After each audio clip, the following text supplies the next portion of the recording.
Life has been a string of hard knocks interspersed with a few good breaks. Losing my parents early impacted me hard, like a sting that never completely goes away.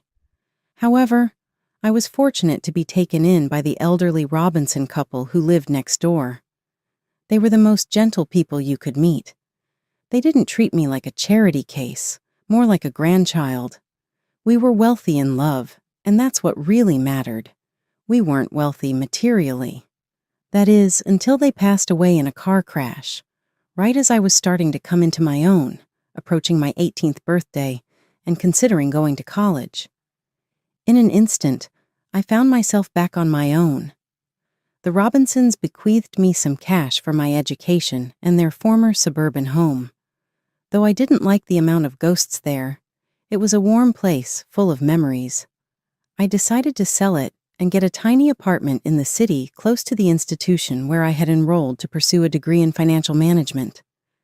It was at a friend's party that I first met Jonathan. He was breezy, irreverent, and cared not who found out. We clicked right away, spilling my drink as he bumped into me. His energy was contagious. I said, "Hey, watch it," more surprised than angry. "All right, I apologize. I'll make it right for you. What did you drink?" Jonathan gave this brazen smile. "Beer, just beer," I murmured while attempting to control my smile. He turned to face the improvised bar and yelled above the music, "2 beers coming right up." That was Jonathan in a nutshell. Uncomplicated, direct, and fuss-free. We spoke about everything and nothing for the entire evening. It came out that we detested sushi and adored vintage films. Speaking with him was effortless, and as the celebration came to an end, I found it difficult to say goodbye. His proposal came a year later. We were watching TV together, just the two of us, with a ring he fumbled out of his pocket. No big gestures. He said, "Marry me," clutching the ring so firmly that I was afraid he would shatter it. I chuckled, not because it was humorous, but rather because it was so typical of us, so wonderfully flawed, that I genuinely laughed. "Yes, of course, you big goof." Getting married initially brought about little change. It felt right that we were the same, but legally obligated. We made ourselves at home in my tiny downtown flat, close to the bustle but having someone to spend the quiet times with. Evenings didn't feel quite so empty for the first time in a long time, and life felt full. Marriage brings certain conveniences, but you can never feel too comfortable in life before something unexpected happens. Mr. and Mrs. Thomas, Jonathan's parents, were treasures. They greeted me warmly from the beginning, welcoming me into their comfortable suburban house. I could sense Jonathan's laid-back personality coming off him. Their kindness was a slave to my frequently hurting heart, which was still raw from my own familial losses.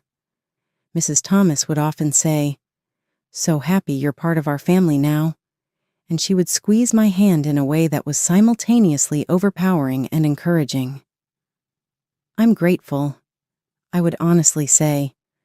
"Thank you so much for being so welcoming," in my reply. We started making time for them every weekend. Backyard barbecues and long talks over steaming coffee cups characterized those days. Simple, honest, and good life, up until it wasn't. Jonathan had to embark on a year-long work trip that took him out of state. Although the timing was unfortunate, it was a great opportunity for his career. The health of Mr. and Mrs. Thomas declined rather quickly as soon as Jonathan departed. It happened quickly, and when Mrs. Thomas called, she sounded almost completely worried, bless her heart. "Jasmine," she began shakily, "we need your help." "I'm sorry to bother you, but I could use your assistance in this situation." Her voice was heavy with unshed tears as she said, "Mr. Thomas is not doing well." I grabbed my stuff and made a quick trip to the suburbs. It disturbed me to see Mr. and Mrs. Thomas looking so thin. He had always been rock solid and unwavering. He appeared smaller now, connected to life by a tangle of tubes for medical purposes.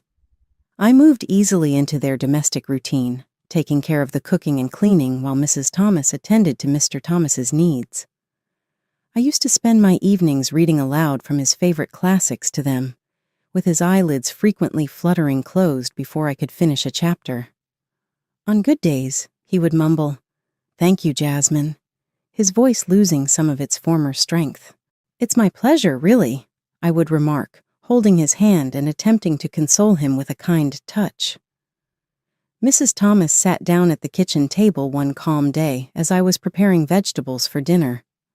Her worried expression made her appear older than she was.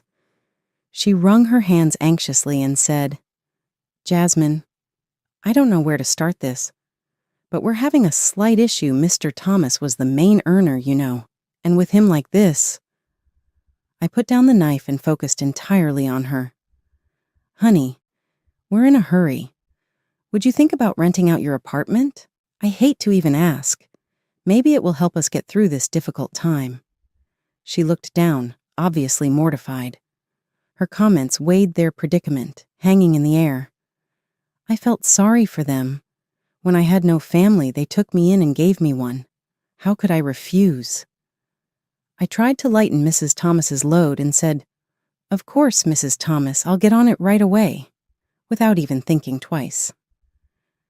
The apartment immediately found a tenant, and I diligently sent Mrs. Thomas the monthly rental income, as well as funds for groceries and any unpaid bills. Family bonds are what keep families together, so even though the drive to my city work became a nightmare, it wasn't easy. Even on the most difficult days, I reminded myself of that often. Every time I gave Mrs. Thomas the money, she would express her relief by saying, "You're a godsend, Jasmine."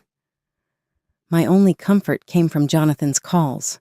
His voice was a portal to another planet. "How are things going, Jazz? Are you doing all right?" Even through the static of long-distance talks, his concern was evident.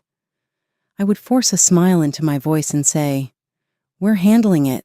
Don't worry about us," so as not to add to his anxiety. Mrs. Thomas's sudden appearance of Courtney, her daughter from her first marriage, caused a radical alteration in the Thomas household dynamic.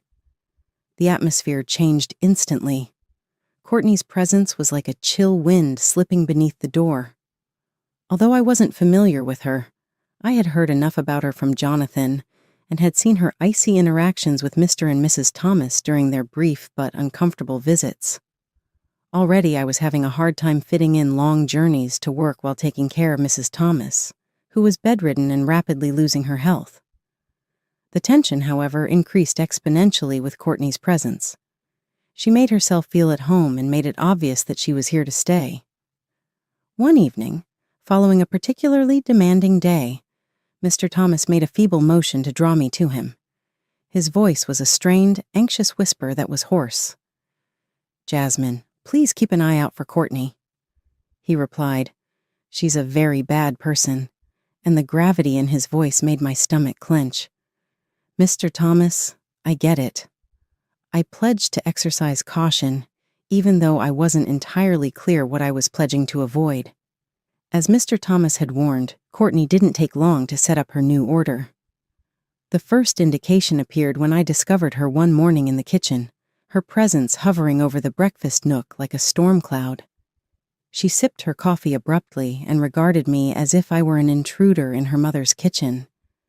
"Just so we're clear, I'm not here to serve as housemaid or chef for anyone," she said. Even though I was surprised, I maintained my composure. "All right, Courtney," I answered, attempting to maintain calm. "I can keep at it. I've been handling things so far." "That's good because I won't be doing anything. After all, this is Mom's house," she yelled back, daring me to argue with her. Courtney made sure her presence was felt, and not in a nice way, from that day on. She placed an order for takeout for her mother and herself alone, leaving the empty boxes for me to clear off the table. Her obvious contempt hurt, but I forced myself to swallow it since Mr. and Mrs. Thomas deserved some privacy. "Jasmine, why don't you stay and eat with us this evening?" One evening, Mrs. Thomas inquired with a rare hint of her former warmth in her voice. Courtney stopped me off before I could reply. Jasmine has been occupied all day, Mom. She probably prefers to eat later, she remarked, seeming genuinely concerned. I wasn't welcome, and that was the plain message. The days were longer and my chores multiplied. Courtney's conceit pervaded every area of the home. Late at night, she murmured to her mother, using venomous words to turn her against me. Mrs. Thomas began to shift after initially being so kind and nice. Her thank yous decreased and her expression grew icier. A few weeks later, Mr. Thomas departed from this life. Jonathan arrived at the funeral by plane in time to say his final goodbyes, and the event was sad. We had not seen each other in months, so it was a welcome change to have him at my side. While everyone was grieving, I observed a big change in the Thomas home. Courtney was acting extremely well, being forcibly courteous to everyone. How have things been while I've been left? After the service, in our little alone time, Jonathan asked me quietly, It's all right. Everything has been going well. I pretended to smile. His sadness was enough to bear. I didn't want to add to it. Are you certain? You appear a little tired, he said, his brow pinched in worry. You know, it's just been busy helping out around here, I said, trying not to look him in the eye. The moment was not right to investigate the chaos simmering beneath the surface. After Jonathan left, Courtney stopped performing. The loyal sister disguise vanished, and I was left with the snide, disrespectful attitude to which I had become used. The atmosphere of the house changed significantly. Maybe to overcome her own deep sorrow, Mrs. Thomas becomes cold and aloof from me. Talks gave way to commands, and I started to feel less like a family member and more like an intruder. Courtney assumed control of the home as though she were the lady of the manor. She ruled with total indifference to anyone's sentiments save her own. Without knocking, she began storming into my room and going through my belongings as if she were looking for hidden gold. I was looking for some tranquility in the garden one day when I noticed a box tucked away amid the bushes. I opened it out of curiosity to discover my lingerie, jewels, and watches. My heart fell when I saw some of my outfits strewn close by. I gathered my things and clutched the box tightly as I stormed inside, boiling with rage. Courtney was kicking back in the living room like she ruled the place. What the hell, Courtney? With a trembling voice full of anger, I demanded, You cannot simply throw my stuff out. Courtney let out a chilly laugh that reverberated mockingly across the space. Jasmine, you don't reside here. Please remember that you are merely a visitor and not invited. It would be ideal for you to be outside in the garden or on the street. Regardless, you're nothing more than a vicious beggar. Her remarks hurt like salt on an open wound. I shuddered and turned to face Mrs. Thomas, who had just come into the room. Mrs. Thomas tells her that she is not allowed to treat me this way. This should be my home as well, I begged, my voice breaking. Once warm and gentle, Mrs. Thomas now regarded me as though I were made of glass.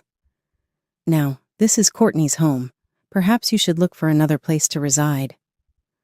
Her remarks dealt me a blow I hadn't expected. With the package in my hands and my heart pounding, I stood there. At that moment, the house I had grown to know and the family I believed I had fell apart. I stayed despite everything, because I promised Mr. Thomas on his deathbed, said that I would take care of his wife and make sure Courtney didn't take over. Mrs. Thomas appeared to take on Courtney's harsh characteristics day by day. Her gaze grew icy and her words became cutting. You're just sitting on your hands here, aren't you?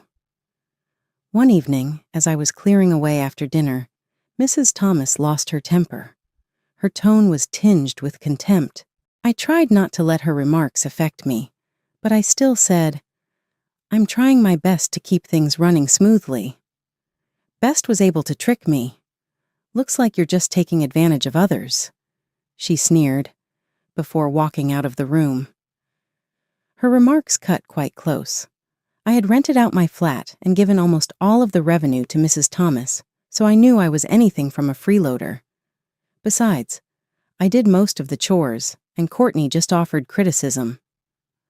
Courtney, who was dependent on her mother's pension, was unyielding. "Really, what does my brother even see in you?" Every night she would taunt me with a voice that could be heard through the thin walls. I would remind myself of my commitment to myself while biting my tongue to contain my rage and irritation. However, the environment in the house turned into a hostile minefield that was oppressive.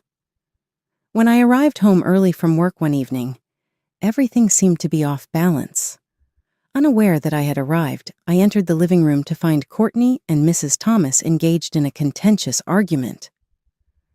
"We must persuade her to sell her apartment," Courtney said.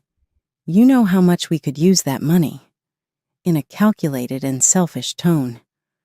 "Indeed, but how can we persuade her? Jasmine is not a moron.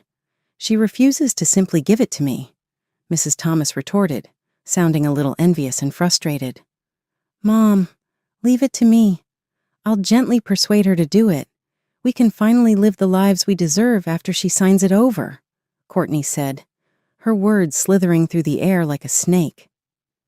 It was a sobering reality check to hear them scheme to deprive me of my only source of financial stability. I was so terrified that I was unable to remain. With my heart racing, I stole quietly to my chamber. They intended to steal everything from me.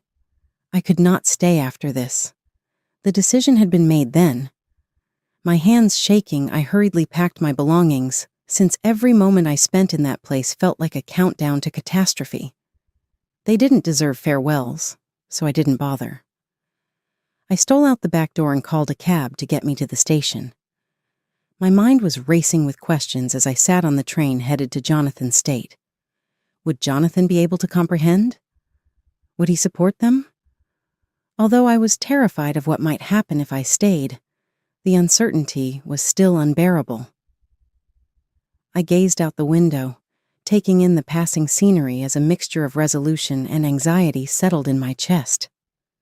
Jonathan responded to my arrival at his apartment with a mix of surprise, relief, and a barrage of inquiries. When he opened the door and saw me standing there with my bag in hand, appearing as stressed as I was, his eyes grew wide. "Jasmine, why are you in this place?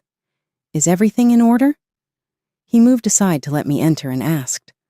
I paused, soaking in the cozy, comfortable sight of his makeshift residence. "Jonathan, it's not okay at all. Not at all," I answered, letting my voice trail off. With a worried expression, he guided me to the couch. "Talk to me, sweetheart. How come?" he pleaded. I told him everything, even the last straw, the scheme to force me to sell my apartment, and the worsening circumstances at home, as well as Courtney's return.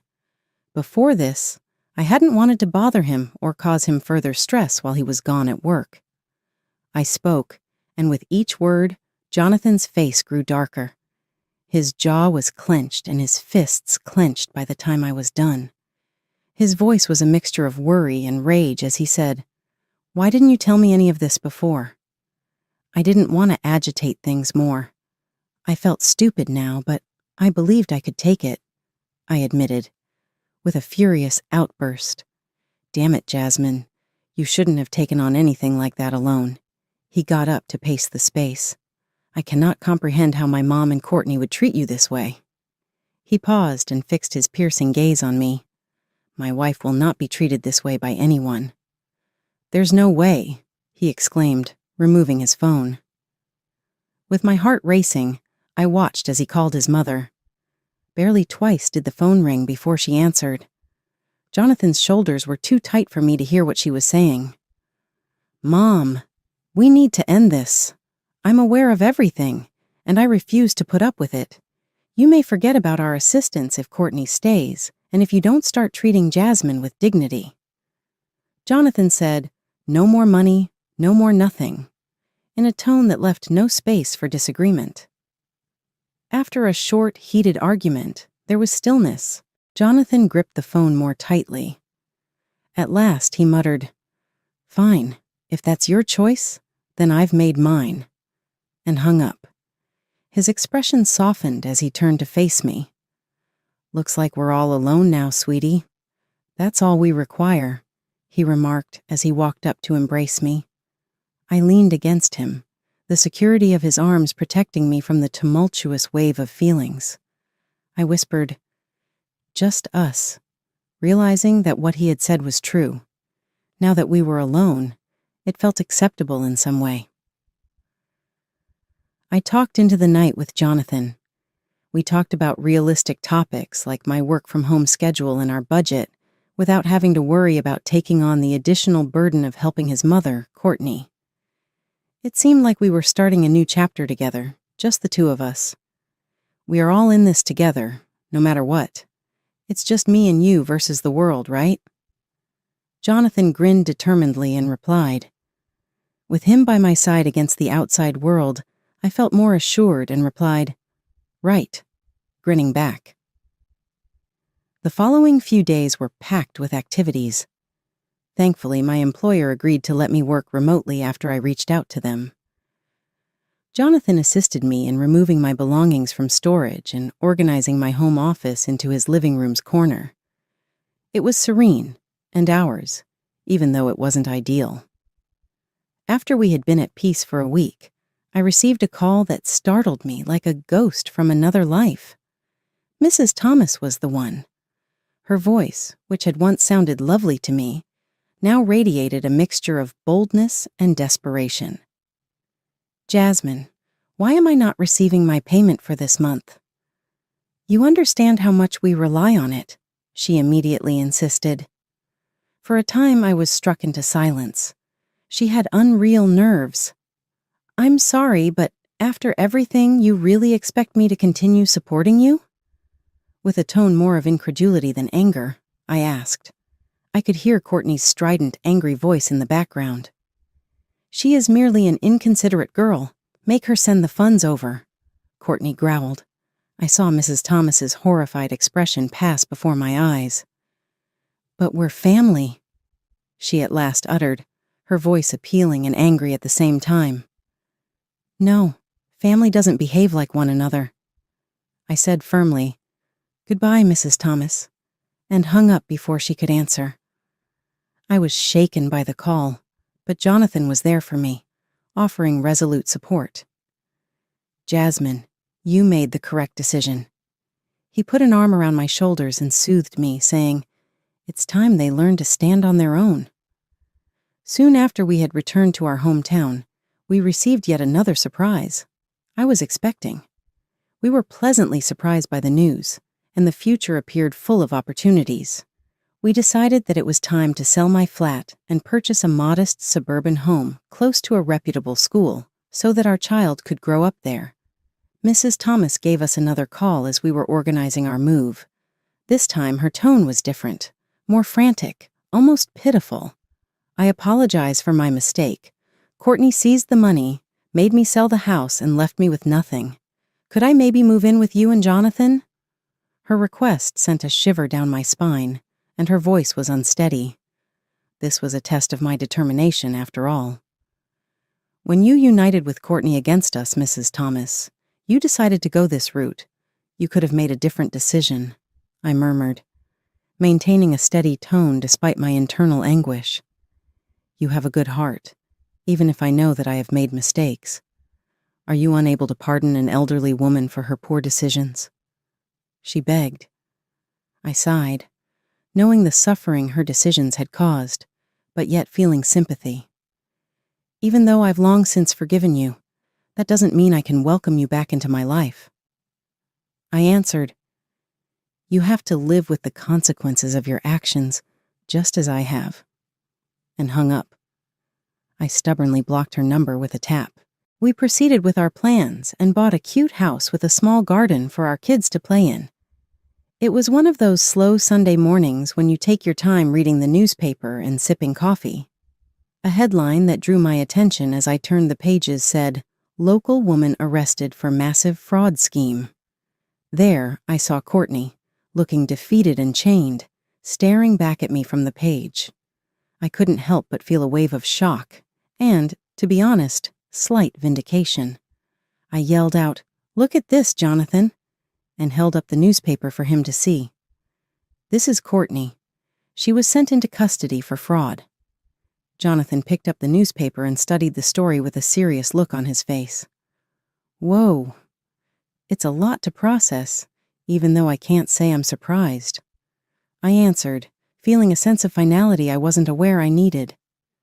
"Yeah, it is, but she made decisions, and now she's facing the consequences." Eventually, we heard from acquaintances that Mrs. Thomas was working 2 jobs and living in a small apartment to make ends meet. The debt Courtney had left her was too much for her pension to pay off in addition to her living expenses. "Did you hear about your mom?" When they went over for a backyard cookout one evening, Jonathan's friend John brought it up. Jonathan said, "Yeah, I heard," as he continued to flip hamburgers on the grill. There was a hint of grief in his voice, but it was balanced by determination. "John, she made her own decision. Although difficult, that is the reality." Nodding, John recognized the unwritten rules. "You're correct, dude. I just felt you ought to be aware." After that, the topic of conversation changed to more light-hearted talk about work and sports in the evening air. Both we and life had moved on. The moment Lisa was born, the happiness we were experiencing became truly evident. Everything changed when I became a mom. It changed our aspirations and ambitions. It even filled some of the old scars with fresh love, healing them. Can you believe she's ours? One night, while Jonathan and I watched Lisa sleep soundly in her cradle, I murmured to her. His gentle reply, "I know," was given as he put his arm around my shoulders. "She's perfect." Jonathan returned the hushed, "Just perfect," his voice full of feeling. We devoted our days to admiring every tiny accomplishment Lisa made, every smile, every giggle.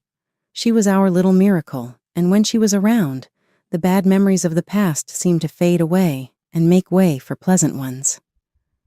Every day was uncomplicated, yet brimming with tiny moments of happiness that pieced together a harmonious family life.